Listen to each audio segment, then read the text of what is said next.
नमस्कार दोस्तों, नमो भारत न्यूज़ में आपका स्वागत है। दोस्तों, भारत जल्द ही पाकिस्तान बनने वाला है।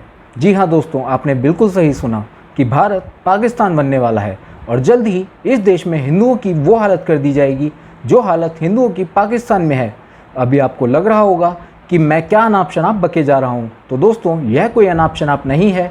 यह वो हकीकत है जिसको आप और हम लगातार अनदेखा कर रहे हैं, क्योंकि यह खबर कोई मेन स्ट्रीम मीडिया नहीं दिखाएगा, क्योंकि यह खबर उनके एजेंडे को सूट नहीं करती।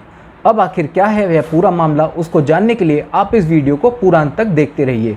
और आज आपसे निवेदन यह है कि आप इस वीडियो को ज़्यादा से ज़्यादा मात्रा में शेयर करें, क्योंकि आज यह आपकी जिम्मेदारी है कि आप इस खबर को अधिक से अधिक लोगों तक पहुंचाएं। दोस्तों, मैंने ऐसा क्यों कहा कि भारत जल्द ही पाकिस्तान बनने वाला है, तो यह तो सब जानते हैं कि पाकिस्तान किस तरह का देश है और वहाँ पर हिंदू परिवारों के साथ कितना बुरा सलूक किया जाता है।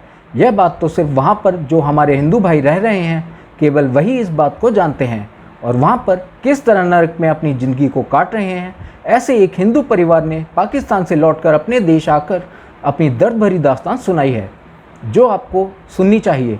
तभी आपको पता चलेगा कि किस प्रकार से भारत में भी आज वही हो रहा है। साथ ही उन्होंने भारत की तबाही की तारीख भी बताई है। ये पाकिस्तानी हिंदू बताते हैं कि बच्चे जाते हैं पढ़ने के लिए तो पहले कलमा पढ़ाते हैं, मंदिर जाना तो कब का छोड़ चुके हैं, वहाँ बचे ही कितने हैं, सब तोड़ देते हैं, ज़मीनों पर कब्जा कर लेते हैं, बहन बेटियाँ सुरक्षित नहीं, कुत्तों से भी बदतर व्यवहार करते हैं, ना दुकान खोल सकते हैं, ना कोई काम, कोई आएगा ही नहीं लेने, मर जाएंगे लेकिन लौट के नहीं जाएंगे। हमने भारत आने के लिए बहुत कुर्बानी दी है। ये कहानी है पाकिस्तान से आए उन हिंदू शरणार्थियों की जो अत्याचार की भयावह हालात को बयां कर रहे हैं। हालांकि इन बयानों को आज 1 साल हो चुका है, लेकिन आज भी इन्हें वो ओहदा नहीं मिल पाया, वो जगह भारत के अंदर नहीं मिल पाई जो कि एक अवैध रोहिंग्या या अवैध बांग्लादेशी को आसानी से मिल जाती है। आखिर इनका कसूर क्या है? इनका कसूर सिर्फ इतना है कि यह हिंदू हैं। यह भारत को तोड़ना नहीं चाहते, बल्कि उसके विकास में अपना योगदान देना चाहते हैं और उसके बदले 2 वक्त की रोटी और सर पर एक छत की आस जो भारत सरकार से मांग रहे हैं। दरअसल पिछले साल जब भाजपा शासनकाल में नागरिकता संशोधन कानून को राज्यसभा में पास किया गया था, तो उस समय देश के विपक्ष ने इस कानून का बहुत ज़्यादा विरोध किया था, क्योंकि इसके अंदर एक खास धर्म विशेष को लोगों को नहीं जोड़ा गया था। और वामपंथी तो तब फर्जी मातम मना रहे थे जब अमित शाह ने संसद के पटल पर कहा, हम 6 धर्मों के लोगों को इस बिल में ला रहे हैं तो कोई प्रशंसा नहीं है, मगर हमने मुस्लिमों को शामिल नहीं किया तो आप सवाल उठाए जा रहे हैं। इस बिल की वजह से कई धर्म के प्रताड़ित लोगों को भारत की नागरिकता मिलेगी, लेकिन विपक्ष का ध्यान सिर्फ इस बात पर है कि मुस्लिम को क्यों नहीं लेकर आ रहे हैं। दरअसल इसके पीछे भी एक बड़ी वजह है। इस देश का जो विपक्ष है, खासकर नेहरू और गांधीवादी विचारधारा वाली पार्टी, वो नहीं चाहते कि भारत एक हिंदू राष्ट्र रहे और इसके लिए उन्होंने समय समय पर बहुत प्रयास किया। इसको बदलने के लिए उन्होंने हिंदुओं को प्रताड़ित करने के लिए हिंदू मंदिरों और हिंदू धर्म यात्रा पर कर लगाया और हज के लिए सब्सिडी दी। देश के लोगों के अंदर हिंदू आतंकवाद और भगवा आतंकवाद जैसे शब्द को प्लांट किया, जिससे हिंदू के खिलाफ आपस में ही नफरत बढ़े और यह लोग इनमें फूट डालकर हम पर राज कर सकें। लेकिन 2014 में स्थिति बदली, देश के अंदर राष्ट्रवादियों की सरकार आ गई और इनके इन मंसूबों पर ताला लग गया। लेकिन इन्होंने इसका भी बैकअप पहले ही बना लिया था। दरअसल इन्होंने पहले ही अपने एजेंट तैयार कर लिए थे जो हिंदुओं का धर्म परिवर्तन कराते इनके सत्ता में ना रहने के बाद, और यह पूरा जाल अंदर तक बिछाया गया। तभी तो आप सोचिए कि इन पार्टियों के सत्ता से जाने के बाद ही अचानक से धर्म परिवर्तन की इतनी घटनाएं क्यों सामने आने लगी। और इस बारे में भी पाकिस्तान से आए हिंदू अल्पसंख्यकों ने 2018 में ही इसकी भविष्यवाणी कर दी थी। उस समय ही उन्होंने भारत की तबाही की तारीख बता दी थी। पाकिस्तान में बड़े पैमाने पर हिंदुओं के साथ शारीरिक तथा मानसिक उत्पीड़न हो रहा है, जिसके कारण पाकिस्तान से हिंदू भारत की तरफ भारी मात्रा में आ रहे हैं। इसके साथ ही भारत पहुंचे पाकिस्तानी हिंदुओं ने उनके ऊपर हो रहे अत्याचारों के बारे में बताया था, जिसे सुन ऐसा लग रहा है मानो उन्हें वहाँ सांस लेने की भी आज़ादी ना हो। उन्होंने यह भी बताया था कि बहुत जल्द यहाँ के बहुसंख्यक के अधिकार छीन लिए जाएंगे और अल्पसंख्यक हावी होकर भारत को भी मुस्लिम राष्ट्र में तब्दील कर देंगे।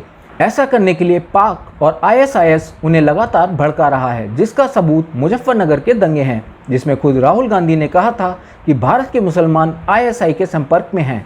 और सिर्फ यही नहीं, पहली बात जिसमें यह कहा गया कि भारत के बहुसंख्यकों के हक छीन लिए जाएंगे, और अभी भी ऐसा हो रहा है।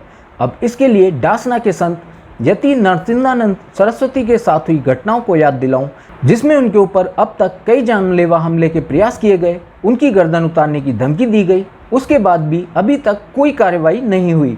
या फिर एक ऐसे हिंदू अल्पसंख्यक इलाके की घटना जहां पर एक हिंदू आचार्य ने अपने दुकान के आगे से नल क्या उखड़वा दिया, उसके बाद से उस इलाके के शांति समुदाय के लोगों ने आचार्य को इतना प्रताड़ित किया कि वो शहर छोड़ने पर मजबूर हो गए।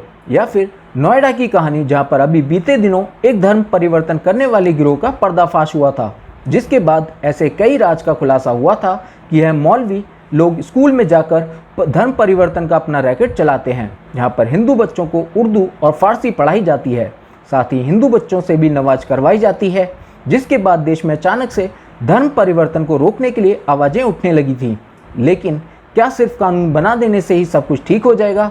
ऐसे में आपको आज रक्षा मंत्री राजनाथ सिंह के भी उस बयान पर गौर करना चाहिए जो उन्होंने पिछले साल दिया था। रक्षा मंत्री राजनाथ सिंह ने पिछले साल फरवरी में कहा था कि हमारी धारणा है कि जो जिस धर्म का पालन कर रहा है उसको उस धर्म के पालन की पूरी आज़ादी है, लेकिन प्रलोभन का भय दिखाकर किसी का धर्मांतरण कराने की कोशिश करना महापाप से कम नहीं है। रक्षा मंत्री ने आगे कहा, देश के कुछ इलाकों में धर्मांतरण की भी समस्या है, जिसके खिलाफ सामाजिक जागरूकता की जरूरत है। जोर जबरदस्ती से या लालच देकर धर्मांतरण करना महापाप से कम नहीं है। इसको कानून और सख्ती के जरिए रोकना आसान नहीं है। इसके लिए जन जागरण अभियान की भी आवश्यकता है। आज यह बात कहीं ना कहीं साबित होती हुई भी दिख रही है। आज का समय ऐसा चल रहा है कि हम अपने ही हिंदू भाइयों पर हो रहे अत्याचारों को तो इग्नोर कर देते हैं, इसलिए हिंदुस्तान की तबाही की तारीख ज़्यादा दूर नहीं है। आज दूसरे समुदाय के लोग युद्ध स्तर पर हिंदुओं का धर्म परिवर्तन कर रहे हैं, उसके बाद भी हम सेक्युलरवाद की बातें करते हैं। हम लोग आज तक पालघर के अंदर मारे गए संतों को तो न्याय नहीं दिलवा पाए, लेकिन ब्लैक लाइव्स मैटर पर हम ट्वीट करना नहीं भूलते हैं। सिर्फ यही नहीं, हिंदू बेफिक्र है। कश्मीर से कश्मीरी पंडितों को रातों रात उनके घर से भगा दिया गया, आज तक हम उन्हें इंसाफ नहीं दिला पाए, उनके लिए आवाज़ उठाई नहीं। लेकिन CAA और NRC विरोध के लिए तो सबसे पहले हम पहुंच जाते हैं और सेक्युलरवाद का ज्ञान समझाने लग जाते हैं। ऐसे नहीं चल सकता। अब समय है एक होने का। हम आपस में ही राजपूत, बनिए, ब्राह्मण और शूद्र नामक जातियों में खुद को तोड़ चुके हैं। अब समय है कि इन सब भेदों को मिटाकर आगे बढ़ें, क्योंकि हम यह सब बाद में हैं। पहले हम हिंदू हैं और अपने हिंदू अस्तित्व को बचाना है तो अब एक होना ही पड़ेगा, वरना अभी तो सिर्फ हिंदू सो रहा है, लेकिन एक दिन समय ऐसा आएगा जब हिंदू सभ्यता ही पूरी तरह से खत्म हो जाएगी। इसलिए अब जागना बेहद ही जरूरी है और अभी हिंदू सभ्यता को बचाने के लिए जरूरी है कि राष्ट्रवादियों की सरकार को ही सत्ता में लाया जाए, वरना भारत एक दिन सच में पाकिस्तान बन जाएगा। तो उस समय हम और आप बस थाली ही पीटते रह जाएंगे। बाकी आपकी इसके बारे में क्या राय है, आप हमें कमेंट करके जरूर बताएं। वीडियो को लाइक, सब्सक्राइब और शेयर करना ना भूलें। अपने विचारों को कमेंट बॉक्स में लिखकर हम तक जरूर पहुंचाइए।